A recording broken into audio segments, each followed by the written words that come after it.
Welcome to episode 63 of Reading Between the Reels. Thank you so much for joining us today. If you're a new listener, we're so glad you found us. If you've been enjoying the show, please tell someone about us. Send a tweet, post to Facebook, write a review on your favorite podcast catcher, or just recommend the show to a friend. I'm Craig Dickinson, and I'm joined as always by my co-hosts Corey Heitschmidt and Justin Eldon. How's it going, guys? Absolutely great. So good. I need a catchphrase. Yeah. Yeah, good. So today on the show, we're talking about a movie that Corey is very excited to talk about. He's been excited to talk about this for like 2 years, I think. Since it came out. Yeah, we're talking about Shazam from 2000. Shazam! Was I need a catchphrase a reference to that movie? I think it might have been. Might have been. We're getting started early. All right. Fantastic. So, Justin, I'm going to start with you. What are your overall thoughts on Shazam? Okay, so I don't know how known I've made this on this podcast, but as both of you may know, I'm a DCEU, or whatever we're calling it now, skeptic. I have loved some of the movies, and I've been like about many more of them. This one I really, really enjoyed. Overall, fantastic movie. I feel like it did a wonderful job of not focusing on the larger universe so much that it derailed or took away from any character development or story development. But it still mentioned the larger universe and was an enjoyable movie by itself. It did not need the rest of the DCEU to pull that off. It wasn't trying to be an MCU movie. It was just like, hey, we're going to be a DC movie, and we're going to do it well, and we're going to make you laugh, and we're going to make you love these characters, and sometime even question whether or not your allergies are working up and like tears are leaking down your face. Yeah, it's a fantastic film. Nice. Corey, what about you? All right, let me start. I love Shazam. I think this is a fantastic movie. I love the direction DC was at this point, where they were going. I love the Snyderverse. I think this is when I look at this movie, I think this is a great combination of Tom Hanks' Big meets Superman. It's the movie of a kid at heart who becomes a superhero in his own right. It's his origin story. I'm not a big fan of always dragging out origin stories, but this is a great one to introduce. And it also sets up an origin story for the whole Shazam family. I think piece this together with Black Adam.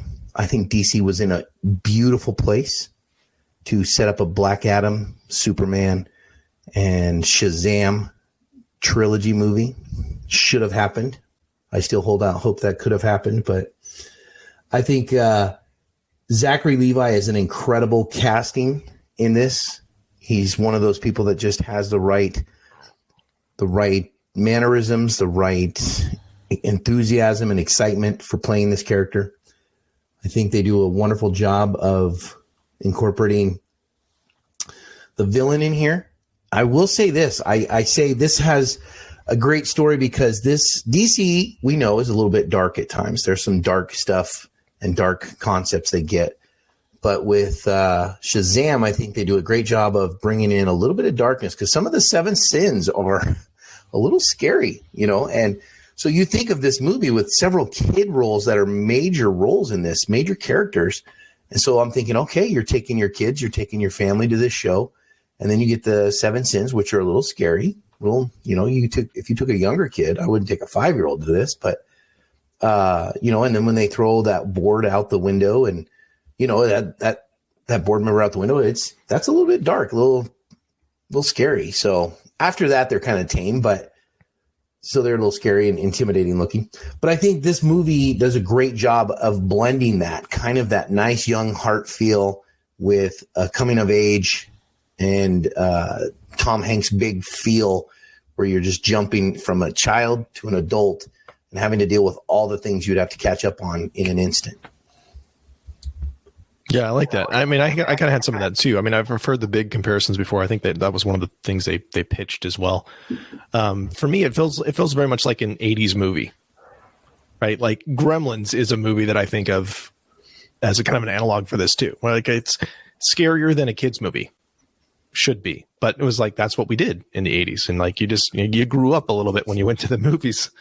some kind of scary stuff that happens, some pretty traumatic stuff, kids in danger and that stuff too. But it balances it out with the humor, I think, really, really well. Which, like you mentioned, Corey, the earlier, like the Snyder movies, did not necessarily have that levity to them. So this was kind of the first one that was maybe the most appropriate one for kids. And I think that's probably why it was one of the very first critically acclaimed DC movies, other than, Wonder Woman was probably the first one that was like, yes, we all love this movie. Shazam also was, pretty highly praised. And I think so. And I think they played it safe as to whether or not they could include. I mean, they include all of the Snyderverse in this. We've got the Batman characters, we've got the Batarang, we've got all of these aspects. Aquaman. We even have a couple Aquaman jokes. I mean, so there's some things in there that they throw to nod at the Snyderverse, but at the end credit scene where we don't see Superman's face, it kind of is a, well, just in case we don't have to bring this into a Snyderverse thing, if this wasn't to come off, it's just a one-off movie, this would be great, So it very much felt like they were, playing it that way. It's like where if we never need to mention Shazam in the larger universe again, no harm, no foul, and it connects in such a way that it's not going to hurt either side, but it's also not being crushed under the weight of its predecessor's storytelling either. Yeah. And it's interesting to see like what'll happen with Shazam: Fury of the Gods, if they'll do kind of a similar thing there, where it's kind of in limbo right now whether that's going to be canon moving forward in the new DCU. So, what kind of connections it'll have to the prior films, what kind of connections it'll have moving forward. But the fact that the first movie stood on its own and was enjoyable that way kind of makes me excited for the second one.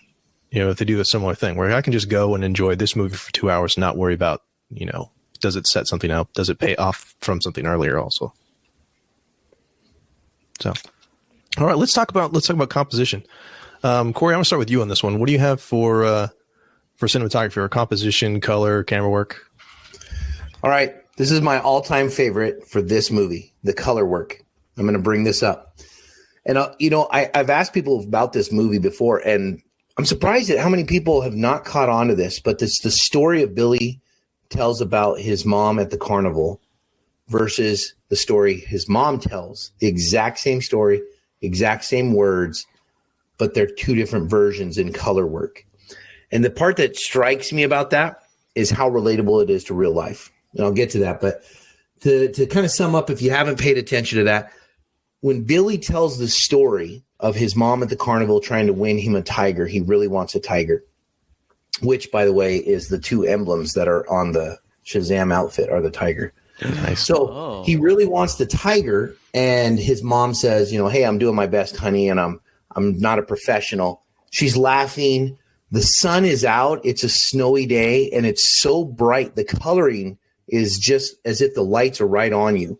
And so it's a bright, sunny day. It looks warm, even though it's winter. She's wearing a white, glowing hat on her head, a little, winter hat. And she has white gloves throwing those darts.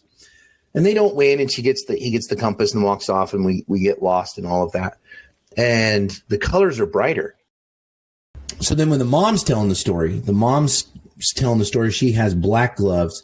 Her hat is brown, and it's a darker day. It almost looks like it's a cloudy day. There's no sun. There's no glowing in the lights of the snow reflecting off or anything. And so her tone with her son, and I know this because, as a parent, I've had to do this tone. When he says, I want a tiger, she says, I'm not a professional. I'm doing my best I can. And it's almost a short, sharp tone that we've all had as a parent, right? Like, I'm just trying. And so the power of that scene is so subtle, but that color work is brilliant because it shows the difference between a child's view of a situation and a parent's view of a situation. It's the same story. It's the exact same thing. But if you take the child's view, they're going to see the good in it. They're going to see the pedestal that they've put their parent on. His mom, he put her on a pedestal. And then when she looks at that same story, she doesn't even remember what the compass is. She's seeing the darkness of the story and the sadness and the struggle that she was going through. And I think it's brilliant because, you know, and I think in all of our situations, in all of our life, we have that moment where a parent thinks, you go to Disneyland with your family, the kids are going to be like, oh my gosh, we went on one ride or 7 rides and we got all these souvenirs and we came home. And the parents are going to be thinking, we walked for 7 hours. We stood in line for 8 hours. I spent $700 on souvenirs. Half of them broke before we got home. And so we have the exact same story, but 2 different versions. And I think it's a brilliant thing to pull that off, to make the viewer see that situation for the kids and for the parents. And I think, me personally, I've adopted 2 kids, and I've had these conversations with my sons as they've gotten older about their parents and what their parents were like that I met before I adopted them. And this is a very real situation that comes up. And I think that's why it's so powerful to me. That's why I love this movie so much, is because it put in my eyes the color and camera work of the feeling of how my kids are going to view a story of their history versus how I see the story or their parents see that story. Is that sometimes it's the same story. It can be the same wording, but it's not always the exact same view of what the reality was.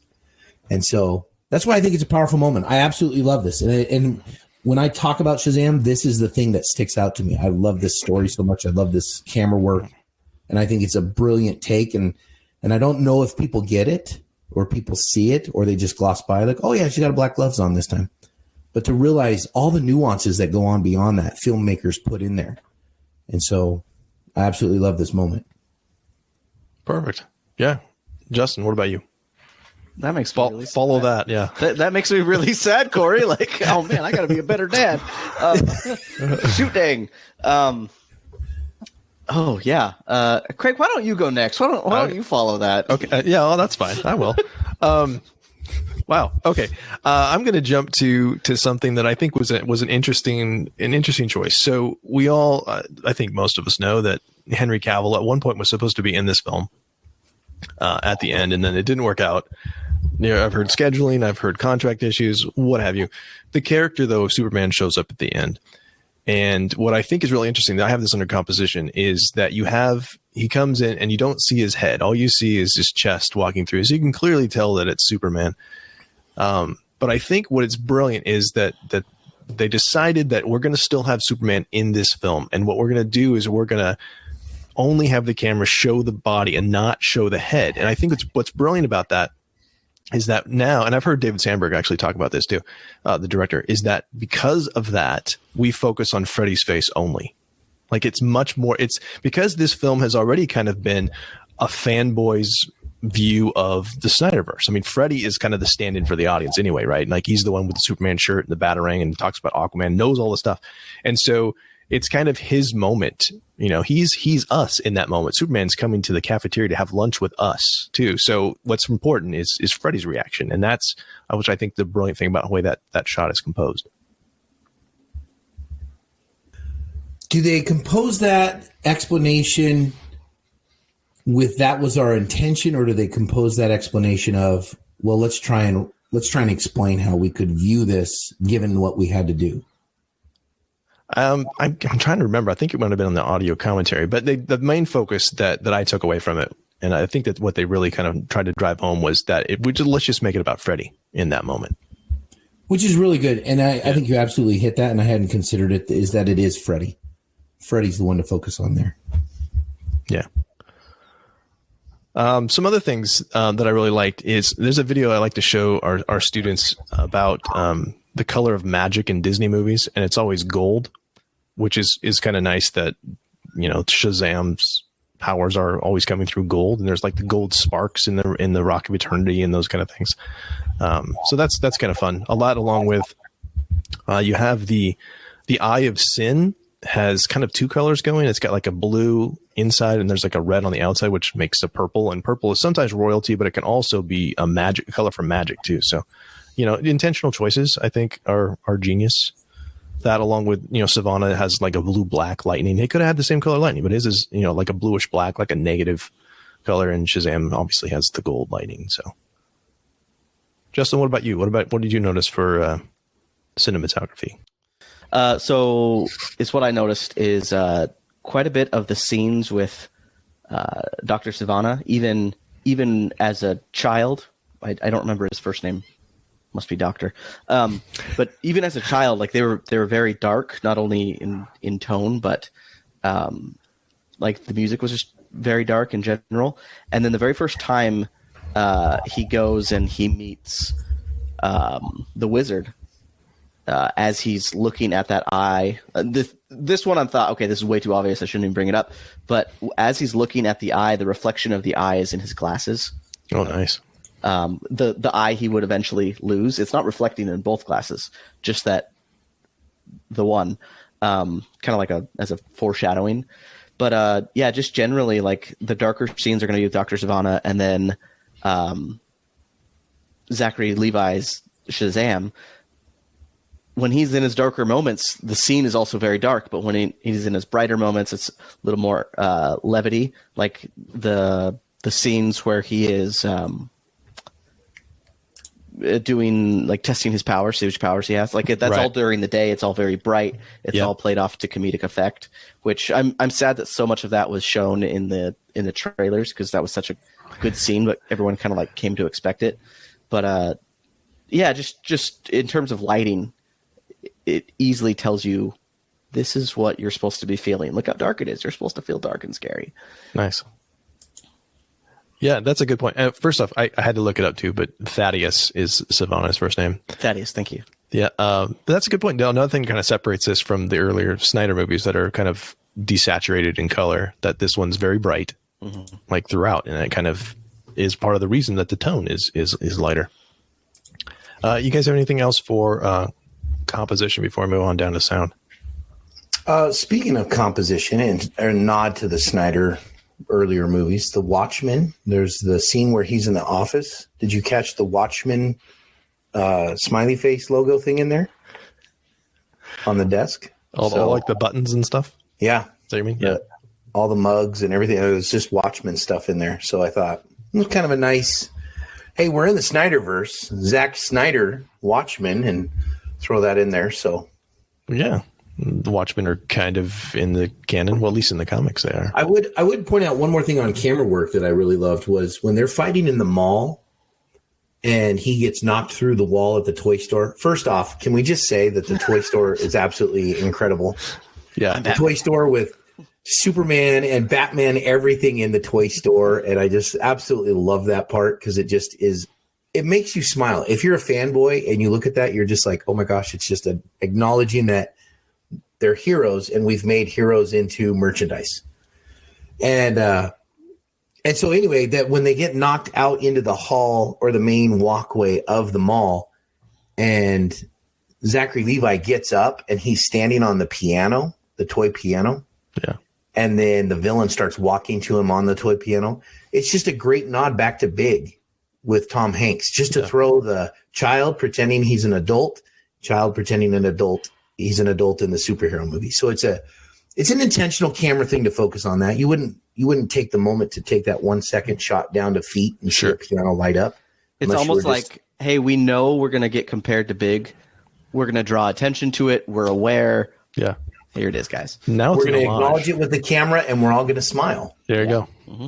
Yeah, I had that later on in set decoration, but I'm glad you brought it up here. It's just because I mean everything's working together, right? They have to show what they're using there. So Corey, why don't you keep going and talk about what you noticed for sound? The sound I think is great. I don't think they take the superhero sounds and make them too cheesy or punchy. I think you get a couple of the whooshes as he does some super speed stuff, and but I think the sound in this movie is great. I always get caught up in focusing on the action and what's taking place. I let the music slip behind me of what's in the background, and then I go, my gosh, I was supposed to pay attention to the music, but it goes along well with the scene.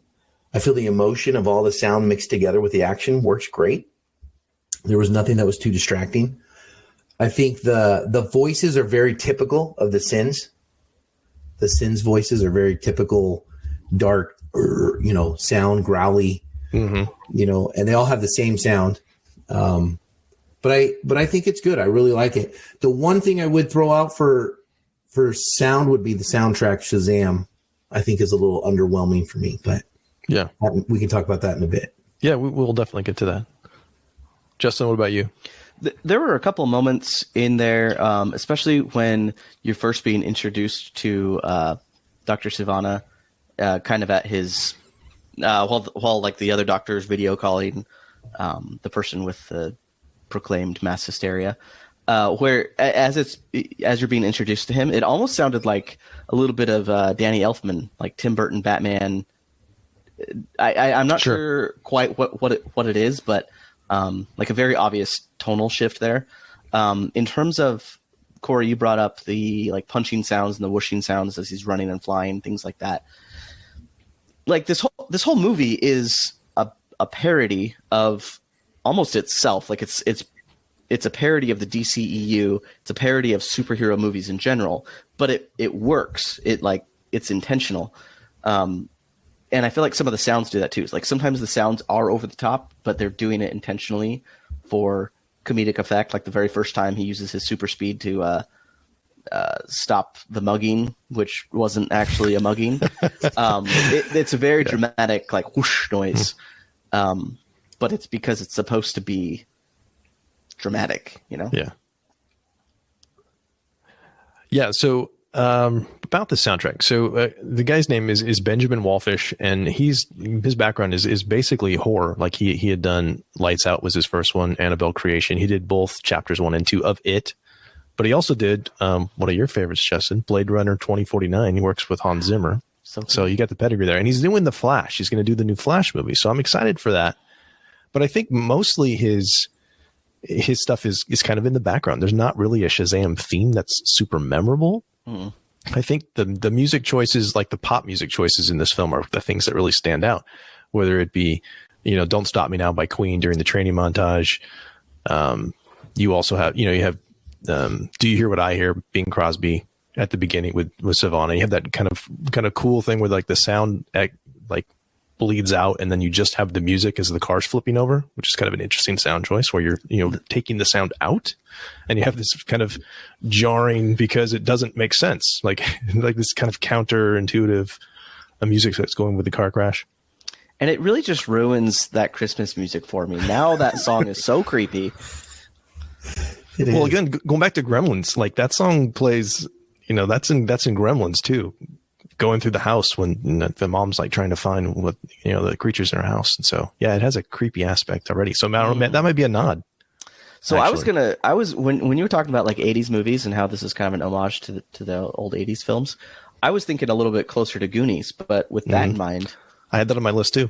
Maybe it is Gremlins. I think it does have a Goonies feel too, with the whole family and the adventure, the kids that they're going on with him. And the soundtrack, though, I will say this: the thing about the soundtrack, and I was trying to process it today for why it's underwhelming to me. And I think when you think of Superman and the Batman movies and Wonder Woman in Batman versus Superman, her entrance music, they're all haunting songs that you hear and it stays with you. It's a theme song that you can hum and that you can hear. That just is powerful. And I think Shazam, I'm not going to lie, it's a really wonderful song. It sounds great. Like I listened to the soundtrack while I was driving to the store with my kids today, and I played the soundtrack just so I could hear it and kind of get going with that Shazam theme song. And it was good, but it's not something that had that haunting part where you're just going to hum it over and over and it gets stuck in your head, like the Imperial March for Darth Vader, or the Indiana Jones theme song. So, and I think that kind of underwhelms for me a little bit. I think if you're going to release a superhero movie like this, you have to have something that's going to really stick with people and resonate with people and kind of draw them in for that hero theme that's going to make you. Did you just compare it to the Imperial March in Indiana Jones? Like, if you put it on that pedestal, it's going to come up short every single time. Well, that's not fair. And I'm hoping he does something for the Flash that is stand out, because that movie is set up to. But unlike this, which is kind of light, right? Well, so then will we get a Tim Burton music sound in Batman Michael Keaton reveal? Well, we heard it in the trailer, but that doesn't mean anything necessarily. Yeah, the trailer But we better, because honestly, like Batman's sound is Tim Burton. As a kid that grew up in the 90s, like that is the sound. Yeah. Well, and let me add to that. So this is the other thing, and I think I mentioned this to you, Justin, beforehand, that when Superman shows up at the end of this film, and it's buried in the mix, but when he walks in, you hear John Williams' Superman theme. Yes. And I had missed it every time. I've seen this movie several times, but I had missed that. And what I think is interesting is that, first off, they don't use the Man of Steel theme. They don't use Hans Zimmer's theme. But that did not get any kind of, not that I remember hearing any kind of flack, that they just use that. Unlike when Cavill shows up in the end of Black Adam, and that was controversial that we heard John Williams' theme instead of Man of Steel's theme. So it's interesting that they had already, and you could tell, I think, from there that they were already transitioning away. And the more we find out, like they had already planned to not bring Cavill back anyway. So we're already kind of transitioning back to, this is Superman. This is the Superman song. Superman doesn't have to be any particular actor, but you immediately know who the character is when you hear that song. I mean, the big S on his chest helps as well. Sure. Certainly. Yeah. We're not confused about who that is. Because he doesn't say Superman, does he? Right. He just says, I just brought a friend. And I brought a friend, looks up, gives a smirk. Anything else from sound? Oh, I did have Eye of the Tiger as diegetic music, which is fun. Which is another thing. Like, so this movie exists in a universe where superheroes are real, but also Rocky is a real movie, because I mentioned Rocky multiple times, which is fun also because, most DC heroes don't live in like actual cities. Yeah. Metropolis, Gotham City, what have you. And he doesn't here. He's in, Justin, you want to say something? No, keep going, Craig. Oh, okay. But this is, some of this is set in Philadelphia. So Rocky reference. And there's a Game of Thrones reference in here too. They throw the name of Game of Thrones in there. Lots of pop culture references from our world. But what if the Rocky movie doesn't exist in this world? What if Rocky actually exists in the same way Rocky exists in the Creed movies? Oh my goodness. Real person. Maybe. Just saying. This is on the same world with Creed. Yes. Somewhere out there. Well, we just started a new fan theory that's going to take the internet by storm. That's it. Guys, we went mainstream. This is how fan theories get started. It could happen.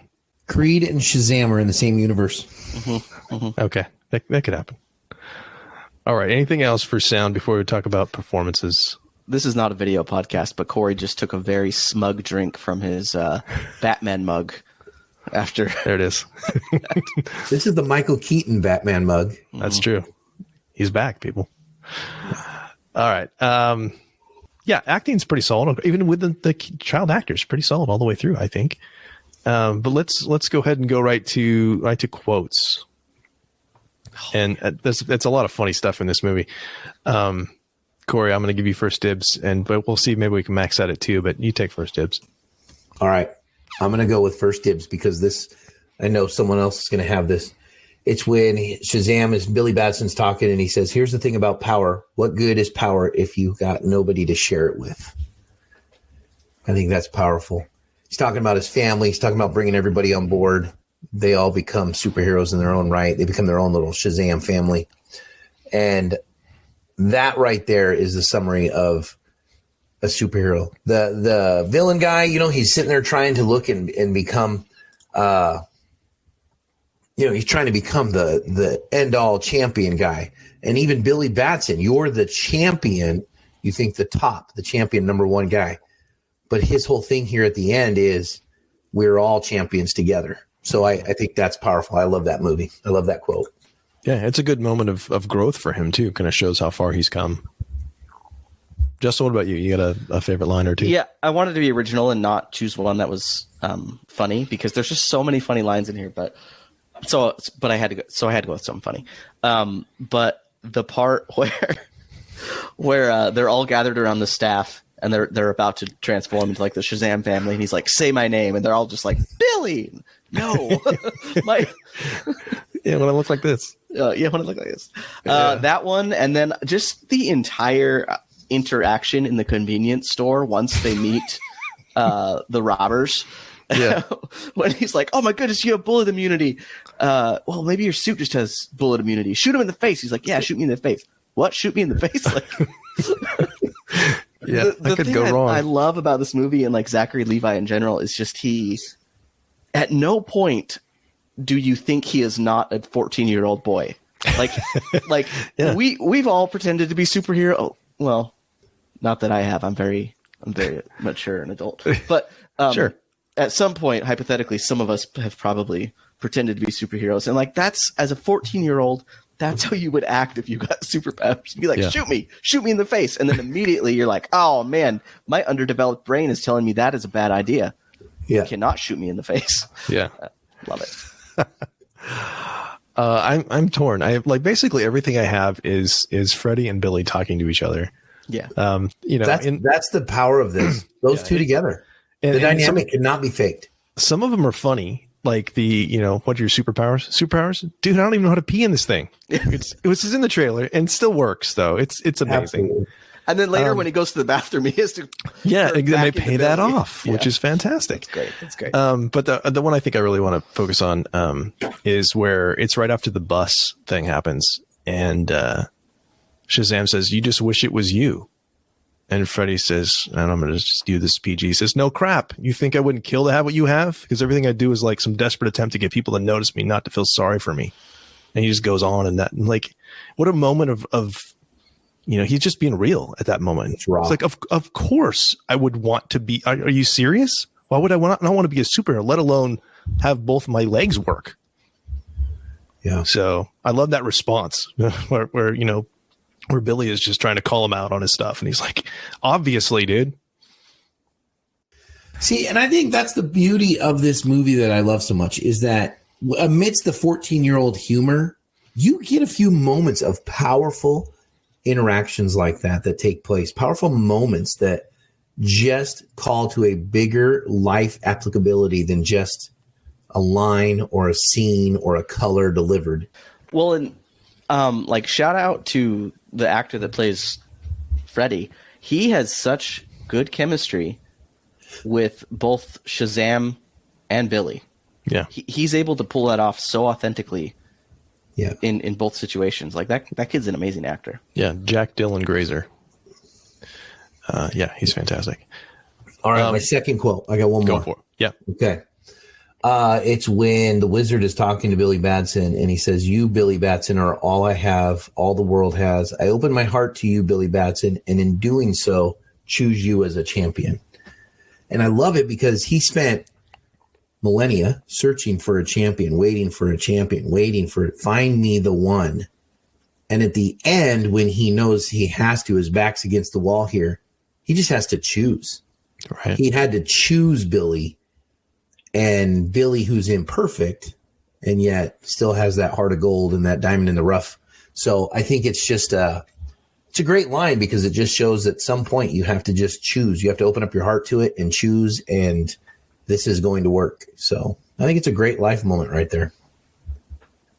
I think that also the fact that he had to choose Billy, even though Billy wasn't the perfect choice, it was like his only choice at that point. I can see how Dr. Sivana would be so irritated by that. It's like, you didn't choose me because I wasn't pure of heart, and now you're just going to choose this rando kid because it's your last hope. Like that would add an extra layer of insult. Of that could have been me. Yeah. Right. He refers to him as the perfect man sarcastically too, right? Mm-hmm. You can see the jealousy there. Another one I had, and I love that this ties in with props too. We mentioned earlier the keychain with the compass on it. When he hands it to his mom, when Billy hands it to his mom, she says, "What's this?" And he says, "You might need it more than me." Which and then walks away. Just a powerful moment where he's the adult in that situation. Yep. And it says so much too that he had cherished that for so many years. Like that thing is well worn. Like you see the juxtaposition between when he got it new and then immediately goes to like present day, and it looks quite a bit different because he's presumably had it in his hand for a while. Mm-hmm. And it just meant so much to him. And then to give it to his mom, and his mom's like, what is this? Yep. The power of that scene. All right. What about body language and facial expressions? Anybody? You guys just jump in as. I got to point out Zachary Levi. Dang it, Corey. His mannerisms and how he pulls off. I mean, I don't know what he is. Late 20s, 30s, he says in the movie. I might even be 30. Maybe 30. But he still pulls off a great mannerisms of Billy Batson, the 14-year-old kid who says the right things, has the smirk. And there's moments in the movie where you see him, all of a sudden he's walking in the carnival to change into Shazam, and he's got almost a hop in his step, Billy Batson does, as he says Shazam, and then Zachary Levi keeps in the same step. Yeah. And it shows I'm walking, I have to be the superhero. And so he just has a confidence in him. He does it such well that it's like almost not a confidence like Henry Cavill pulls off, but a confidence of a 14-year-old boy who all of a sudden has been endowed with superpowers. Very different to wear those. And I think the best view of his expressions is him in the final scene where he's arguing to get Savage to let that last demon out of him. And he's taunting him a little bit to get that last demon out. And it's almost a schoolyard bully. I'm calling out the bully finally, and I'm going to taunt him a little bit and monologue a little to get that last guy to come out of him. And he does it in a way, and his hand gestures are up. They're not, he's got his hand like this. He's holding his thumb up in one hand, and he's kind of taunting him. And it's a really good scene to get how a 14-year-old is going to have to do a final fight. It's not a usual way that you have two superheroes fighting at each other. So, yeah, I had frequently just his big eyes and mouth just wide open, like all the time when he's learning. Zachary Levi, just all the time. And then it's mirrored by Asher Angel, who plays the younger Billy Batson, when he keeps hearing Freddy's claims of abuse over and over in his mouth. His just look of shock on his face. He can't say anything because Freddy's just pulling his leg. Yeah, so Zachary Levi, just like physically and verbally, he acts. I mean, we've said this before, but he just acts like a 14-year-old. That very first scene where he's on the subway and he just turned into Shazam, and then when he walks out of the subway, he just like hits his head on the door frame. If you notice, when he walks through door frames, I don't know how many times, at least twice throughout the film, he does like kind of eye it as he walks underneath it. As if he's still not like fully sure of his height. But I mean, just in the superhero training montage too, I mean, he's doing the, what's the Fortnite dance? He's flossing. Thank you, Craig. It's weird that you know that, but yes. Like he's doing the flossing, which is just as awkward and uncoordinated as any 14-year-old would do it. Oh goodness. I hope our students are listening to this. But yeah, he shows I am a 14-year-old. I don't know who made that casting choice, but something about Zachary Levi's just eternal youthfulness nails that role. It's amazing. And I remember when I heard he was cast, I was a little bit like, him? I mean, I like him as an actor, but like I don't think of him as being a big guy. But he's like 6'4". He's a huge man. Yeah, and bulked up. I mean, that's not completely him under the suit, but. It's a big guy all around. I love how comedically large those muscles are too. Like when I first saw it in the trailers, I was like, that doesn't even look real. But that's the point. I don't think it is supposed to look real. It's supposed to look ridiculous. It's idealized for sure. As far as costumes and makeup and stuff go, we've already kind of talked about the genius of the two flashbacks and the changes with those. And I'm glad you brought those up, Corey, because I think those are some of the best intentional choices to really make it super clear, like why these scenes are so different. I'd also want to just point out, like, I love this. I do love the suit, though. I love that it's comic accurate, even down to the hood, which is very unique to that character. And then he's got a brand new one for the sequel, so that'll be interesting to see how. And I'm not happy about the new one though. Like, I love the glowing lightning bolt in the first one, and so the second one, it doesn't look quite as. I don't know how to even describe that. Quite as electric. It looks more. Yeah. It looks less idealized. Like, it looks more what you would see like a Batman or Superman, kind of a darker tone. Yeah. I wonder if that'll become a story point though, if they'll address that. And the arm things look a little more metallic-y and less gold. Mm-hmm. and the texture of the suit is definitely a little different. So I don't know. I don't know if I like it. It looks more cosplay than it does to the first one, which looked very fitting with the movie and the role, I thought. Yeah. I will say that too, that some of the glowing on that lightning bolt too is practical. Like, and that's some of the stuff you see in the behind the scenes stuff, that there's actually like a little light bulb in there that they're doing that in camera. So that's kind of cool. That would be very distracting, though, to be fighting crime when you have like this constant. And like, what if you want to do a stealth mission or something? You know, how are you going to hide with that big old lightning bolt? Yeah, that's not going to work. I also wanted to point out how much I love the fact that they do get the beer and then spit it out immediately as under body language, which is pretty great. They're dual reactions. Anything else for performance before we talk about setting and design? I don't know if this would go under performance, but I'm going to add it. I really like John Glover, the guy that plays Dr. Sivana's dad. I grew up watching a lot of Smallville, so it was nice to John Glover, who plays Lex Luthor's Lionel Luthor. Yeah. Lionel Luthor. So this is the third DC property he's been in, and then Correct. the second DC property where he's the father of a bald guy. So I don't know if He becomes the villain. yeah.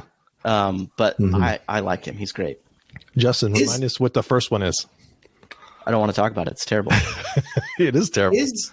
I figured when he was driving that car, it was just Lionel Luthor driving that car. I mean, he played that exactly like Lionel Luthor. Like you would expect to see him talking to Lex Luthor as a kid. It was spot on. Yeah. Corey, do you know the first property that he was in? The very first property? Well, I thought it was The first DC Smallville. one? No, he was in Batman and Robin. Batman and Robin? Yeah. He's some like rando scientist or something. Jason Woodrue. Yeah, he's in the comics. Oh. Yeah. All right, let's move on. Setting and design. What's interesting, this is going back to what we talked about when we talked about Superman. A lot of this is filmed in Canada. Yeah, it's in Toronto, most of it. There's the Woodbine Shopping Center, the Hearn Generating Station, where they're doing all the powers testing. But of course, then we also have at the Philadelphia Museum of Art. You can't fake that. You know, the steps from Rocky. That's legitimately Philadelphia. And obviously some establishing shots. They took, footage of that for letting us know that we're in Philadelphia. And then of course, the Rock of Ages is Rock of Ages, right? I'm looking that up. Make sure I get that correct. Rock of Eternity. Rock of Ages is a movie with Tom Cruise. Rock of Eternity is filmed in Pinewood Studios. So that's a set, obviously. That's not a real place. But yeah, it's set. I mentioned earlier it's Philadelphia, but it's set actually in Fawcett City. That's a fake city, but you also have that's what the Fawcett Comics, I believe, was, because Shazam, of course, was the original Captain Marvel before he was a DC property. This came around the same time as Captain Marvel too, didn't it? Wasn't it 3 weeks? Same year.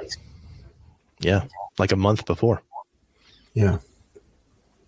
So, but yeah, he's the original Captain Marvel. Let's see. We talked a little bit about set decoration a little bit already with the toy store and the giant piano on the floor, which is amazing. Again, the nod to Big, which is awesome. One thing that I really liked about this too was that Billy's mom's apartment complex with the concrete block walls feels like a prison to me. Like it is not a happy place. And she's locked into that life. That is a powerful takeaway. That's the thing I tell you about these podcasts and the shows that we do and talk about is taking away the nuances that you didn't pay attention to before, or you may not have known, because that's a powerful takeaway, is realizing how much the set talks about everything. I'm laughing at my own joke here. I wrote that the 7 deadly sin statues are creepy as hell. They are. Why would you have them in a lair? Stare at you all the time. I would not sleep. They're keeping a prisoner there. Yeah. Yeah. The carnival is constructed from scratch. That's fun. That's on a military base, a Fort York, a historic site, actually. And they built that there. So, okay. Let's see. We talked also about the compass, keychain, magic 8 ball is a fun little magic 8 ball. Right? Wink, wink. I love that he has a notebook looking through all the things for his mom and then hacks into that whole opening scene where it's kind of like letting us know he looks like just kind of a bad kid, messing with the cops and whatever, but he has a reason for it. Like he's just trying to figure out where his mom's at. He's playing detective. He's being a detective on that. Yeah. With how many Batsons that he's found. So definitely. One more thing, Craig, for props that I gotta give credit to, I think, is the end credits with the drawings and the little cartoony drawings that show up at the end credits right as the movie ends, where it shows him and Batman and Wonder Woman and Aquaman. There are little drawings and little snippets in there, and it tells a kind of a funny little story, which is very high schooly feeling. It's that very 80s movie, campy, here's a cartoon drawing a sketch inside of a notepad that you would make when you're bored in class. And it shows him, Wonder Woman jumping into the Bat car and he's taking her to prom. And, it's just funny little things like that I think you have to include those as far as like props and design a little bit. Yeah, it's very reminiscent of, and some people always say kind of rips off Spider-Man Homecoming a little bit from the end. Right. The tiger, I don't know if you're the one that's told me this, Corey, but is it the stuffed tiger and at the carnival at the end? And isn't that the same balloon stand from the beginning of the film? Where where his mom is trying to win the tiger for him, where he at the end scene with all the Sins and Savannah show up, like he ends up crashing into a balloon stand, and then hands a little girl a tiger. So I'm thinking it's the same. It's the same carnival. I'm clicking through it, and that's the same carnival. It's the lighting in it's the similar. Yep, that stand in the back with the lights on it. Yep. It's the same carnival. Yeah. And I think it's supposed to be the same. And so it's kind of a full circle moment for him. It's a nod of something small that pays off, that they don't just wash away into a quote. And I love when movies do that, small little payoffs through that. He says he wants a tiger in the story. In both versions we hear. The tiger is on the gold parts that hold the cape on. And then the tiger he hands the kid that is in that stand that he lands in. He hands that kid a tiger. Yeah. Well, it looks like we lost Justin. Silly computer issues. So we'll soldier on without him and bring him back next time. But let's go ahead and talk. Is there any characters that we did not talk about? We briefly mentioned the wizard. Djimon Hounsou is always great. And so, yeah, he elevates every movie that he's in, and he's not in this a ton, but he's in the next one too, which is interesting. So apparently he didn't die. Yes. I think he adds a lot to it. I think his character, they could have gone further with him, would be great. I think he does elevate something into it. Yeah.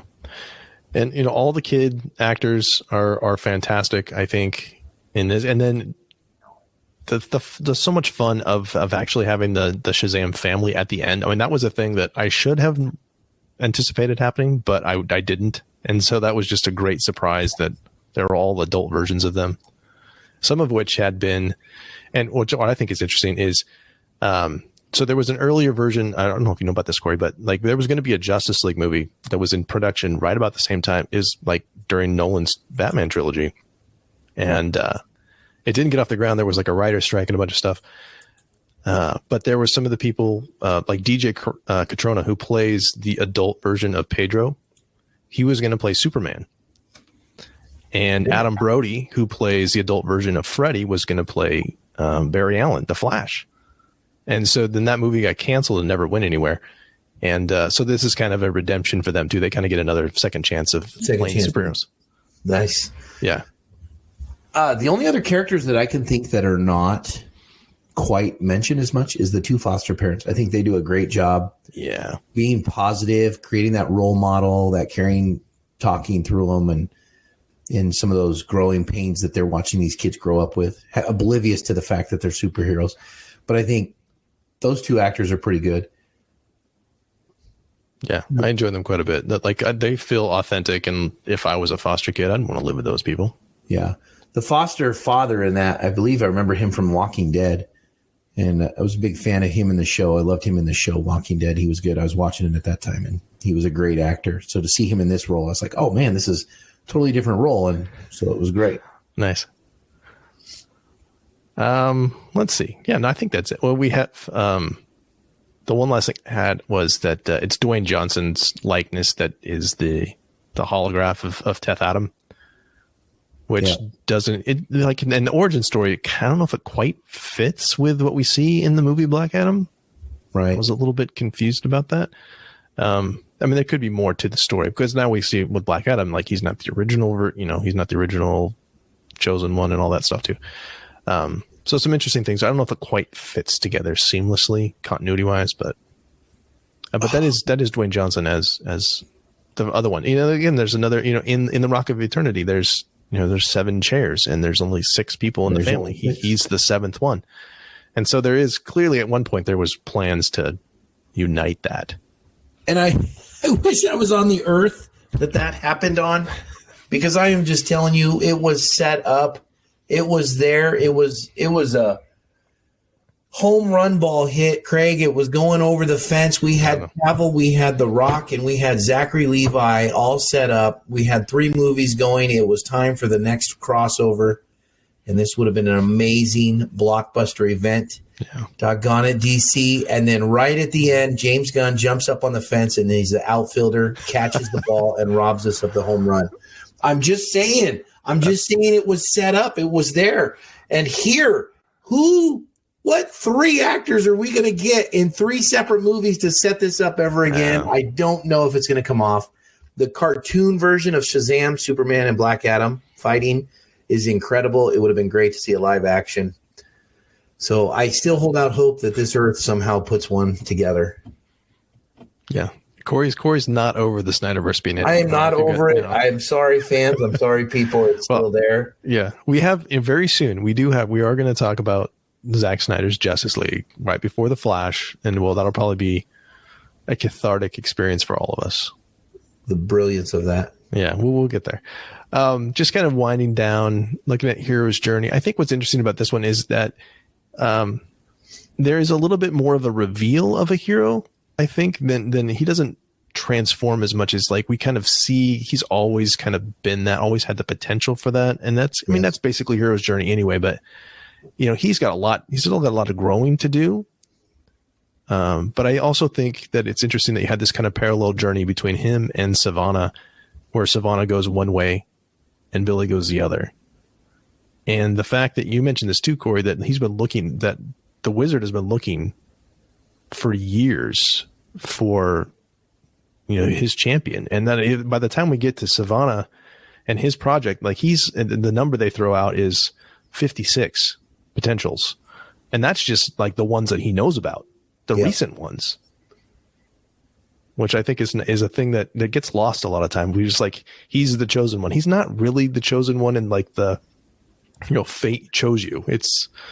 He literally, like Shazam, the Wizard, literally chose him, who just picked him out and was like, you're going to be the guy. Because you have to be, because I'm out of time. Yeah. Well, and he even after Sivana, he cast the 7 sins are mocking him, saying he's getting weak. He hits the staff and casts a spell and says, find me one champion. Right. And so here he's looking for this perfect champion and can't find it. So I think that's the power of that. Yeah. I choose you. Anyway. Yeah, which is a whole other thing, which is kind of interesting. He's not just the one with potential. He really is kind of the everyman in this, right? It's kind of the Rian Johnson Jedi thing, right? It can come from anywhere. Which kind of the reluctance of the hero's journey, the reluctance of the hero. The mentor, who would you call the mentor in this situation? Would it be Freddy? Yeah, in a lot of ways. Okay, let's talk about the hero's journey then. Let's talk about who's the mentor. I mean, obviously our mentor doesn't die, but our mentor is Freddy. Yeah. Yeah, I mean, he is. Yeah, you don't have the death doesn't have to be a physical death. It could be just a separation. And he is like, he's incapacitated. He's captured by Sivana. Yeah. He's taken off the board.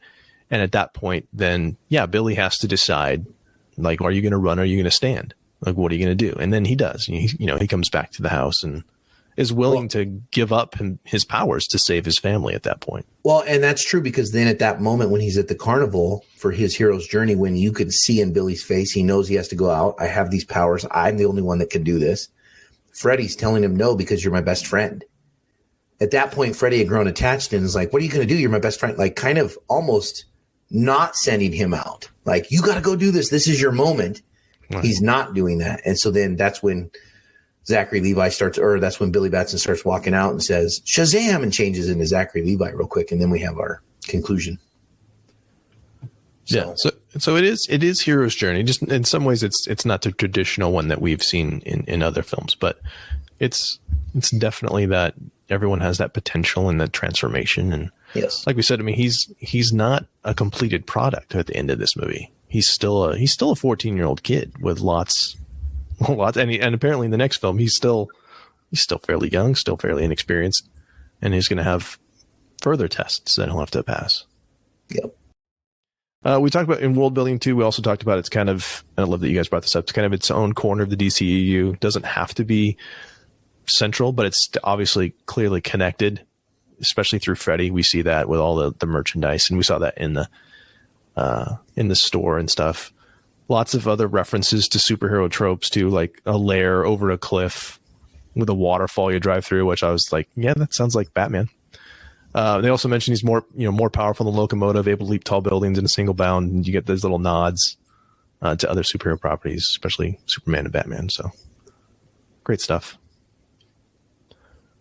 So Corey, final thoughts on Shazam?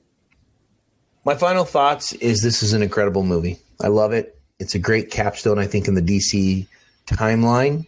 I think in their time when they were making movies around this era of the Snyderverse, and a great way to do a parody, to bring in a little bit of poke and fun and a little bit of Batman and Superman with some of the merchandise, and to show our view of heroes and to introduce a new hero. I think it's a great campy feel to bring in some of that young youthfulness into it. It's a movie where you basically have two main actors being one superhero, the Billy Batson and Zachary Levi as Shazam, playing the same character through the whole movie, having to share their struggles and to share their limelight. It's a great movie. I think you should go see it. I can't wait to see the sequel. I think the sequel is going to just keep going with it. I hope the writing is as good as this one was. They do a great job of making a few jokes, making a few comments, and then paying off for them later in the movie and not letting them slide and slip off and never come back to them. So absolutely love it. And then the power of the color in this movie, in the scene with Billy imagining his mom at the fair and his mom telling that version, there's just a lot of power in this movie to say there are some life application lessons here that you can take and you can walk away with and say, my goodness, that's how life is. Yeah, well, most of the crew is back for the second one, so I have a strong feeling it's going to feel like a natural extension of this film, and this is just a fun movie. You know, I enjoyed watching this every time I watched it. Really enjoyed this most recent rewatch. I do hope that it continues. I would love to see that. And obviously, when you have a younger actor and Zachary Levi paired up, like there's kind of an expiration date on that, right? So you got to make as many of these as you can while the age differences still make sense. And we've already seen like with the Mary characters that she's playing. Grace Fulton is playing both versions, you know, because she's aged to that point. But I do hope. I would love to see the character move forward into the DCU. I'd love to just to see them interact with the rest of the Justice League. I think seeing him with Batman would be interesting, just to see, having to put up with that. And to see him fanboy over Wonder Woman and Superman. And there was rumors at one point that Gal Gadot would be in this film and in the new film. And I don't know if that's all gone at this point. But I think that would be kind of fun to see. Absolutely. So as we close, we just want to say thank you so much for listening. If you'd like to connect with us, you can find us on Twitter and Facebook. Email us at readingbetweenreels@gmail.com or use the SpeakPipe app on our website. If you enjoyed the show, please tell a friend. And our next episode will be a review of John Wick. which I've never seen. I'm excited to see it. I want to see it, but I haven't seen it yet. Send an email or voicemail about your favorite moments from John Wick, and we'll share it on the next episode.